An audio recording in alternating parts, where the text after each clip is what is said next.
It brings me back to how broken our politics are. Are you curious as to why this man used his shining moment at Trump's White House to scream on national television that Michelle Obama is a man? And why do they call her a man in particular? That's a pretty odd insult for a group of people who don't believe in trans people, right? So why her, and why a man as an insult? Well, history has an answer for you.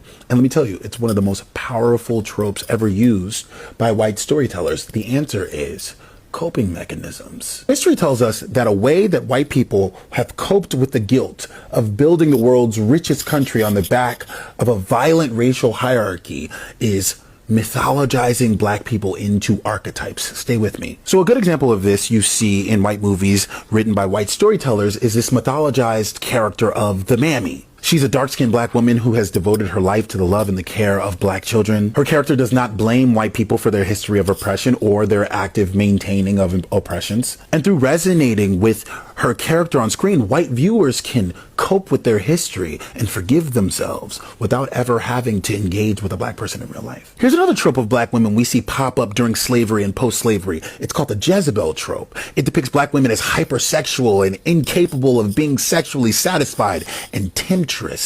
This allowed slave owners to cope with decades of rape, right? It wasn't that they were attracted to these black women, is that these black women wanted it and they tempted them. Actually saw Vice President Harris get a lot of that Jezebel trope thrown on her from MAGA as she was running for president. But the most powerful coping mechanism, in my opinion, is the hyper-masculinization of black boys and black women. To cope with the abhorrent torture they were putting black women through during slavery. Mind you, this is during a time period where it was believed women shouldn't lift a finger. Ever. But they're doing these torturous, horrible things to black women. To cope with it, you see in their literature, this narrative starts popping up, this hyper-masculinization of black women, that their torture is okay because these women can take it. They're not like regular, they're like men. And you still see that trope alive today.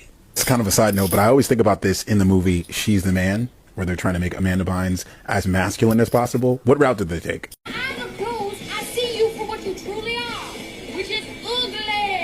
I don't know. She was very yo all throughout that movie. I'm like, you could have been a surfer boy or a country boy, but they made you a hip hop black boy. Okay. And of course, you'll see the hyper masculinization of young black boys. Literally in the legal and justice system, they will call 13-year-old black boys grown men to justify giving them grown men sentences, oftentimes, and just generally to justify their over policing and over incarceration. What a poetic way to have a 250-year celebration for America, watching a white person borrow their self-worth from the degradation of a black person.